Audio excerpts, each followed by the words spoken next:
All right, we'll be looking at the second part of Psalm 105 this evening. And we looked at verses 1 through 16 last week of Psalm 105. And really this is a kind of review of Israel's history. And I like these psalms that do this because we know the stories, we know the verses even, we know the context of how these, specifically the book of Genesis, how it's laid out. But then to have another author write it from a different perspective and write about the same events, but explain it in a little different way. It just gives different perspective to these well-known stories. So it's really, really good, and it's all about ultimately God keeping his promises to Israel, God keeping his word, God keeping a covenant promise he made, which we'll actually look at on Sunday as well. But starting in verse 17, last week in verse 16, we finished up with the history of Abraham, Isaac, and Jacob, and ending with God calling Joseph as a key provider during the time of the famine. He brought a famine to the land. Egypt, or Joseph, through a vision, received kind of an update of this is what's going to happen. You're going to get 7 good years of plenty. You're going to be able to store up extra. And then you're going to have 7 years of really bad famine. And that affected Canaan as well. And so Jacob and his family, his sons that were left, his clan, they were affected by that. And so with that famine, in verse 16 of Psalm 105, it says, moreover, he called for a famine upon the land. He brake the whole staff of bread. So everyone was suffering. Starting verse 17, we see, and I'll read through verse 25. It says, he sent a man before them, even Joseph, who was sold for a servant, whose feet were they hurt with fetters. He was laid in iron, until the time that his word came. The word of the Lord tried him. The king sent and loosened him, even the ruler of the people, and let him go free. He made him lord of his house and ruler of all his substance, to bind his princes at his pleasure and teach his senators wisdom. Israel also came into Egypt, and Jacob sojourned in the land of Ham. And he increased his people greatly and made them stronger than their enemies. He turned their heart to hate his people, to deal suitably with his servants. So the first point, verse 17 to 25, is the covenant promises secured, is the point I'm giving it. Covenant promises secured. So we talk about Joseph here. God called out Joseph before even the famine even took place. God had already chosen Joseph. Joseph, you're going to have this vision. I'm going to give you this heads up. And he was the one that God had placed there for that specific purpose. But earlier, he was sold for a servant. And we know, we're talking about this during our Good News Club on Thursdays. He was sold as a slave. He was sold as a servant. His brothers, and you think about the conversation they had. You know, they see him coming. They hate him already. They capture him. They take off his coat to deceitfully rip that up and show his brother, try to make his father assume Joseph's been killed. You have one brother, Reuben, says, hey, we can't kill him. He's our brother. In the back of his mind, he's thinking, I'm going to pull him out later and take him safely back to dad. But Reuben leaves. He goes off and does something else, and the rest go, hey, we got this guy in a pit. He's going to squeal. He's going to tell dad about what happened. Let's get him out of here. And the Ishmaelites were coming through a traveling caravan. You know the story. They sold him and sold him for 20 pieces of silver. Well, and it's interesting that 20 pieces of silver was the same amount that Jesus was sold for, or that Judas received for betraying Jesus. So interesting connection there. But Joseph sold as a servant. He's sold into slavery. The Ishmaelites take him. Verse 18, whose feet they hurt with fetters. He was laid in iron. Probably not specifically his life as a slave when he was traveling with the caravan, but he was put in prison later for supposedly the lie was said that he had touched Potiphar's wife, that he had been inappropriate with her. Potiphar's wife was coming on to him. You know, she was the one that was trying to make him sin. She was being immoral. And unfortunately, the way circumstances, how it worked out, just looked like the bad guy. And again, we know the story, but the way it's worded is so, it's a different perspective. He was put in irons, he was put in fetters, he was literally arrested and thrown into an Egyptian prison, which I doubt was a humane place to be when you think about it. And so there is cross references we could follow here. If you want to look in Genesis 37 verses 23 to 24, we won't turn there, but that is where that tells the story of how Joseph was captured, was thrown into prison. Then it says in verse 19, until the time that his word came, the word of the Lord tried him. And if you remember the story, Joseph's locked away. He does well, though, as well as he could do in prison. He was the guard of the prison said, I can trust this guy.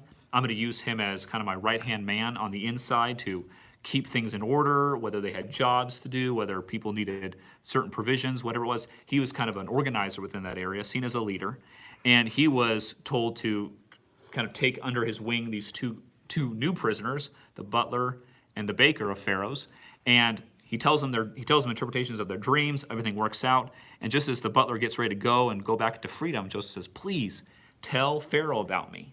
I shouldn't be here. There was a lie told about me. I've done nothing wrong. And we know at the end of that section there in Genesis, the butler gets his job back, but it says, and he forgot Joseph. It specifically states that the butler promised, oh yeah, I'll tell Pharaoh, and he doesn't. And so when I think of this verse 19, until the time that his word came, the Lord tried him. Joseph was in there for a long time. We don't know exactly how many years. But you think of being in prison for a crime you didn't commit, and you're trying to do the right thing. You were trying to, in fact, the whole reason why he got caught up with Potiphar's wife was that he was saying, I can't touch you.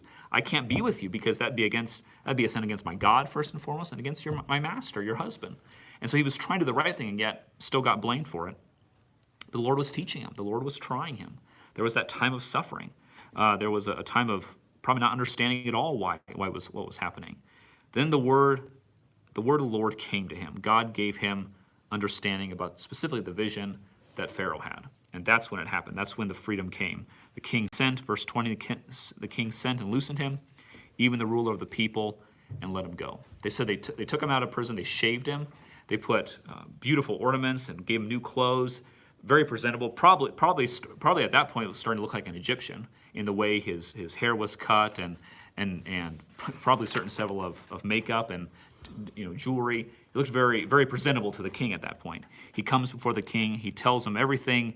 He tells him the interpretation of the dream, tells him, hey, this is what's going to happen. Then he says, he doesn't necessarily even promote himself. He says, there's going to be 7 good years and then 7 really, really, really bad years. You're going to want somebody to take care of those 7 good years and save up all this extra grain. And the king, Pharaoh, is so impressed, he says, yep, it's going to be you.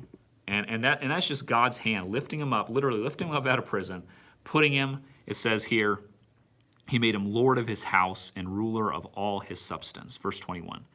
He was second in command of all of Egypt. And if you read Genesis 41, chapter 41 specifically, Pharaoh actually comes to Joseph and says, I'm the only one that can say no to you. I'm Pharaoh in Egypt, and I'm the only one that can stop you.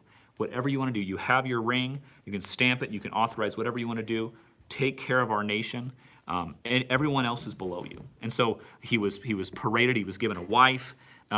So many great things were happening to Joseph at that time. He was truly being blessed by God, and he was put all in charge of all that Pharaoh had.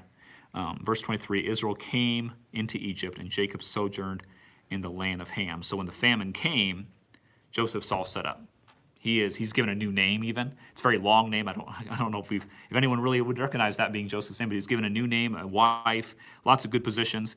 And then it's time for Israel, specifically Jacob, the dad and his family, to come to Egypt. And after all that time of testing and really just drama between Joseph and his brothers for Joseph really to see, have my brothers changed? Are they sorry for what they did?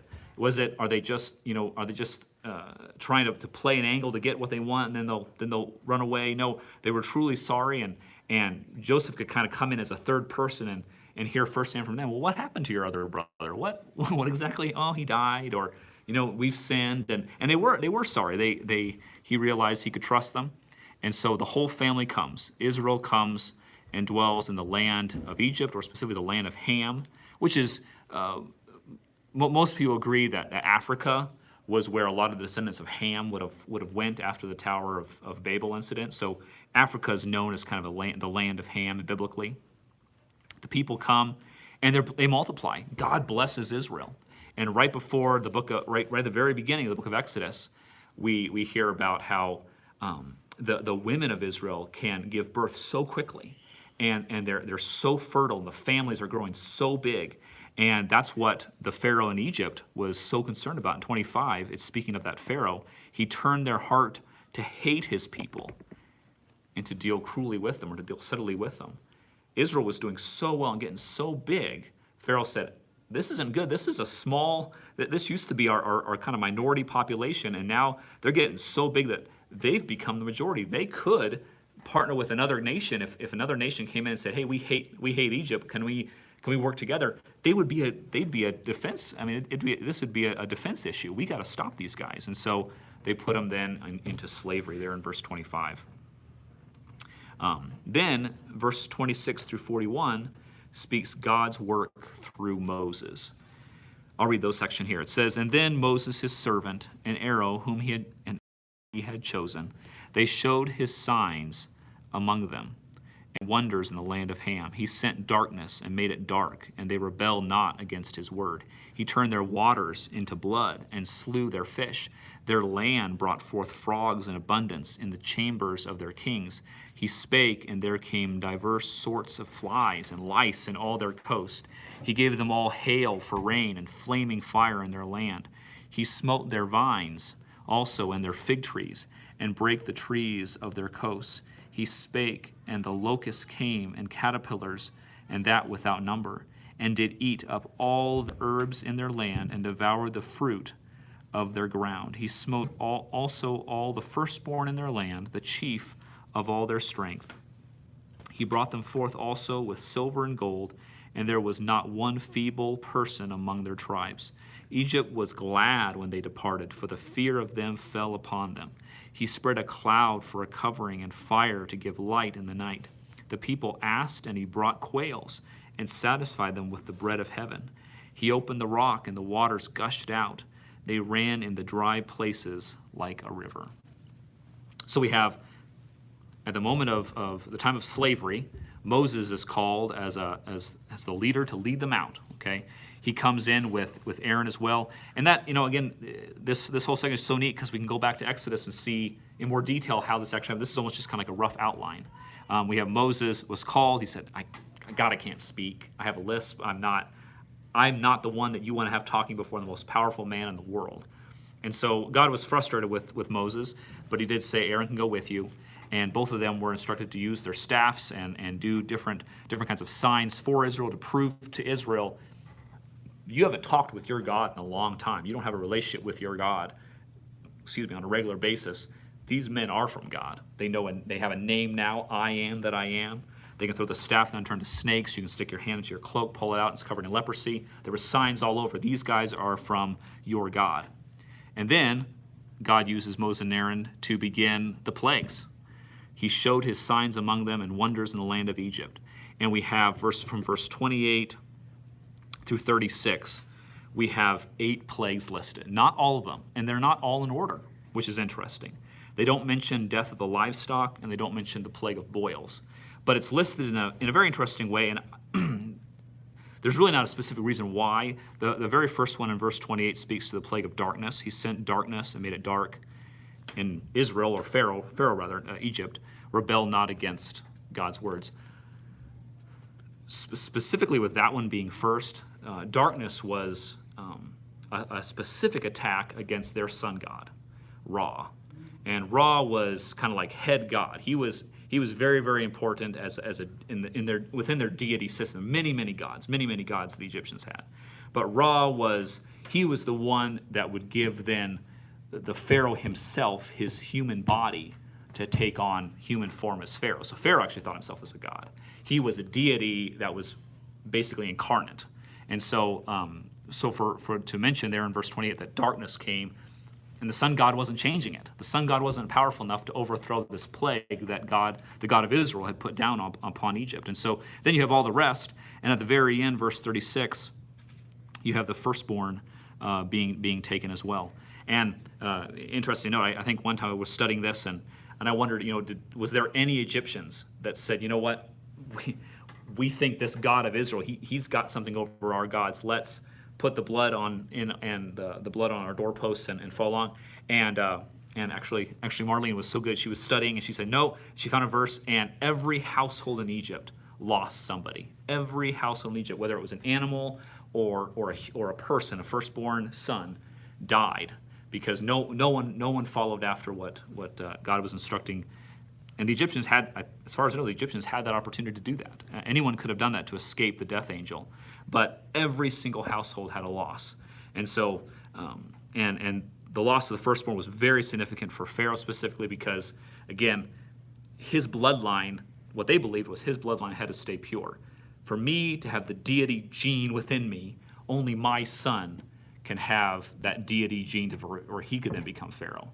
And it would get so corrupt there would be incest to keep the family the same. I can't marry outside of even my immediate family. I have to, a father would marry a daughter just to keep that bloodline. It has to be that same line. You can't bring anyone else in. And so for losing the first one, that was big. That really attacked the root of their religious system. And so, again, these were all, as it said in verse 27, these were signs to show the wonders of God.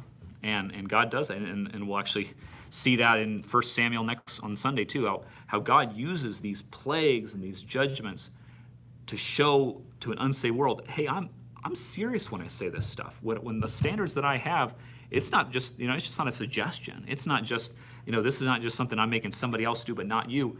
I'm your God too. And if you disobey me and if you break my principles and you disregard my words, there's going to be consequences. So God still used these plagues for his glory. In verse 37, it says Egypt brought forth silver and gold and gave it to Israel. They were glad, it says in verse 38, when Israel departed. And that is an amazing phenomenon there in book of Exodus. Exodus 12, 33 to 36, just a reference point. They were celebrating. And the Egyptians were dancing in the streets when Israel left because they said, good riddance, thank you, please leave. And they gave them stuff. They gave them gold. They gave them precious jewels. They said, please take whatever you want. Just keep going. Don't stop. You're the source. We know that you're the source of all these plagues, all this suffering we've experienced. Your God is more powerful than anything. He's more powerful than our Pharaoh. He's more powerful than any deity we have. Please go. We've suffered. We've lost. They've had human life lost. They've had total devastation of their economy. Agriculturally, they're finished. The hail came, and anything that was still green, the grasshoppers ate. They've dealt with everything from frogs in their homes to lice on their bodies. Horrific, horrible stuff. So they're so glad when they left. And Israel walked away very wealthy with all these gifts they were being received. Then it speaks of how God led them forth. Verse 39, he spread the cloud for a covering and fire to give them light in the night. He led them along. Verse 40, the people asked, and he brought quail, and he brought the bread of heaven, which was the manna. And, even the quail incident, if you'd read just the murmuring that occurred. Israel was, and we would unfortunately probably be no better. They complained. They whined, God, will you give us this manna? But we're getting tired of it. We know it's coming from heaven. It's coming from you, and this is a great gift anyway, but we're getting tired. We want meat. And even though it was whining, complaining, and it made Moses' head hurt, and he was just frustrated and angry with them, God said, it's okay. I'll bring in a flock of quail came in with a certain different wind that was coming in, and they had meat. And so God met their needs. And we'll see in the last few verses of this chapter kind of the heart of God through all of this, which is an interesting perspective. Verse 41, he opened the rock, and the water gushed out. And this incident there in verse 41 was in Exodus 17:6. And that was the time where Moses did exactly what God told him to do. God said, Moses, here's the rock. The people are needing water. Hit the rock with the staff. A few chapters later, near the end of Exodus, God tells Moses again, here's the rock. I want you to speak to it this time. And God really, and we see this very, very clearly documented, God really wanted there to be a difference in those two incidences. God didn't want Israel to say, as soon as he hits a rock, something magical happens. He hit the rock at the beginning, speak to it at the end, and speak to it in this other incident, and God wanted to get the glory. God wanted to make sure the nation, as everyone watched, to say, God's doing that. It's not a magic trick. It's not just something you tap on something and it happens. God's the one that made that water come out. And that ends up becoming something that Moses is punished for because he didn't do that. He didn't obey God in that way. But God's provided the food, the quail, the manna, the water. He's taking care of them. Then verse 42 through 45 is the end here, and it speaks to God's promises. I wrote down here But this point here, for our last point, 42 through 45, I wrote it as promises made, promises kept. This is talking about this is talking about God, though. And he really, truly does keep his promises. Thankful for that. It says, for he remembered his holy promise in Abraham his servant. He brought forth his people with joy and his chosen with gladness, and gave them the lands of the heathen, and they inherited the labor of the people, that they might observe his statutes and keep his laws. Praise ye the Lord. So recap, and in reality, in Psalm 106, we start up again because the history of Israel's not over. We just now get to where God has provided and kept them safe throughout the wilderness, and there's even more to the story. But for right now, we remember that, rather, all we can take away from this is that God remembered his holy promise. He didn't forget. Even when it got frustrating, even when these kids are whining, everyone's complaining, they're forgetting they're forgetting why I called them out of Egypt. They're whining about wanting to go back to Egypt. They're not remembering what I did for them at the Red Sea. I mean, that's a pretty big incident, and yet within a week, why'd you bring us out here? Don't you remember what just happened? Even the plagues, everything. But God remembered. The people were forgetting, God remembered. And he remembered Abraham, his servant, which is key. That was a very first person that started all this amazing story, which is the nation of Israel. It all started with that man Abraham, which was no one special. He didn't come from a family that even knew God. He didn't come from a family that acknowledged God. He wasn't even a man with a big family or a man with a lot of wealth. But he remembered him, and Abraham was truly his servant because he chose to obey, chose to trust.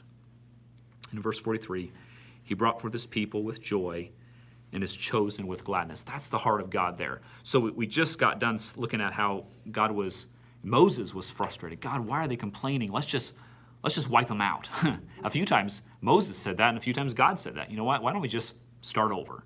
And the other one said, well, no, we're not going to do that, But the heart of God here, truly, in verse 43, was he brought forth his people with joy. Through all the whining, through all the complaining, through all the murmuring, is the key word mentioned in Exodus. Through all that murmuring, it was with joy. It was with joy. He brought his chosen with gladness. And I think of parents when I think of this. I think of my parents, and I go, man, I remember an incident where all I can remember is I was a big brat. I said a lot of mean things. I said things that I didn't mean. I was angry. I was tired. There was different reactions, but I was not a nice person, okay? And yet, my parents didn't in my life. They continued to care for me. They provided for me. They took care of me. They gave me the necessities of what I needed for life. And I look back and going, wow, I mean, that's a long time. My life, with that time with you as a child under their care, to be a complaining, whining person that at times was not grateful, truly was not grateful for all that they had given me. And yet, I know for the very fact that I'm still here today and I still have a relationship with them, they were glad to do all that. They were with joy they did that. Yes, there was frustrating times. Yes, there was times when there was probably bad attitudes on both sides. But in the long run, they were doing it because they wanted to do it. They loved me. And that's the same attitude God had, is with gladness and joy said, you're my children, you're my people, millions and millions upon millions of people, and yet I still love you. You're running away from me, you're not obeying me. I have a plan for you. And that's ultimately the reason why I think he had that joy and gladness, was God's looking into the future. He's not a God just of today, just right now. Well, when the day's over, we can go on to the next day. He's thinking thousands of years into the future. He's looking at saying, someday, it's going to be a remnant. It's not going to be everybody, but someday that remnant's going to come back to me, and we're going to be a complete family again with these saved individuals, as Israel will be at that time. He blessed them. He always desired to bless Israel, but after the time of Joshua specifically, he did give the land of the heathen to his people, and they inherited the labor of his people, the labor of the people rather. And that happened for a brief time in the book of Joshua. We read that Israel came in, they destroyed Jericho, they destroyed Ai, and they had several campaigns and several drawbacks, but they conquered over a lot of different pagan nations within that area. And it says several times they would come into a city and there would already be bountiful gardens and backyards of these people. I mean, they had already prepared the land, the fields were well taken care of, the vineyards were just full of ripe grapes. And Israel just walked in and had all this bounty. God had just, he had timed it right where they had all this produce they could take in, and there was no work on their part. God had truly given them all this as a gift, as an inheritance of the labor of the people before them. All that recapped in verse 45, that they might observe his statutes and keep his laws. Praise ye the Lord. That's why he gave them a land. That's why he gave them provisions. That's why he protected them. That's why he really gave them that, as we'll see on Sunday, looking more into this in more detail. He gave them that conditional covenant of, if you obey me, I'm going to let you win in battle. I'm going to let you have big families. I'm going to let you have your crops are going to be bountiful. I'm going to keep your government safe and healthy. I'm going to allow your king and the priests to have a right relationship with me. You have to obey me as a nation. And if you do that, I will bless you. And that was a very conditional relationship God had with his people. But it worked. And if it didn't work, when it didn't work, it was because they had failed to observe his statutes and keep his laws. And again, it wasn't specifically follow the black and white wording, follow the letter of the law. It was the spirit of the law. Coming in with the right heart attitude when you bring a sacrifice. I'm doing this because I'm a sinner, not because I have to do A, B, and C, and I'll be okay. Doing it for the right reasons. And that's always been how God's wanted to deal with his people. But unfortunately, even though this was God's heart, Israel did rebel. They didn't keep his statutes. They didn't keep his law. And they had to go right back to a time of captivity. The book of Judges is filled with many, many incidences where enemy nations come in and take over and punish them for a while. But God's never forgotten them. And I think we'll see that more in Psalm 106 as well. He never forgets them because he's got that plan for the future. He's got that goal. He goes, I love you, and someday you guys keep messing it up. I want to give it to you. I so want to provide this for you, but you're not quite ready. You're not quite ready to accept and trust and fully rely on me. And they're constantly worshiping other gods, building up. They build up these high places, these high temples to these other deities. And God goes, why are you forgetting me? Why are you continually wandering off the path of being faithful? But it's all because he desires for them to have that relationship with him. Observing his statutes and keeping his laws is all part of that relationship. God so wants that with his nation. And he still wants that today. And the neat thing is he's given us the opportunity to have that too, which I think is the coolest part of all of it. For us, as Christians, as New Testament Christians, we can look at it and say, that's the same God that says, I want you to follow my statutes and have a relationship with me. And he hasn't promised the exact same promises, but he's sure given us so much to rely on. And especially through times like this, we have a lot we can lean back on during that time. So any questions about that or additions to that section of Psalm 105? Jesus was sold for 30 pieces. 30 pieces, okay. 30, 20, yeah, no, you're right. Because I became one of the 30 pieces of silver that went to Augsburg. Oh, there we go. I always wondered why only 20 for Joseph. Yeah, could have just been haggling. Think about it. How do you haggle for your own brother? And there was just that disconnect. For the brothers even to throw him in the pit and then eat right after that.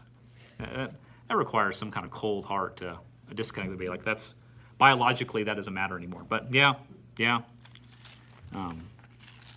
He was probably healthy, so it's probably a valuable price. But yeah, you're right.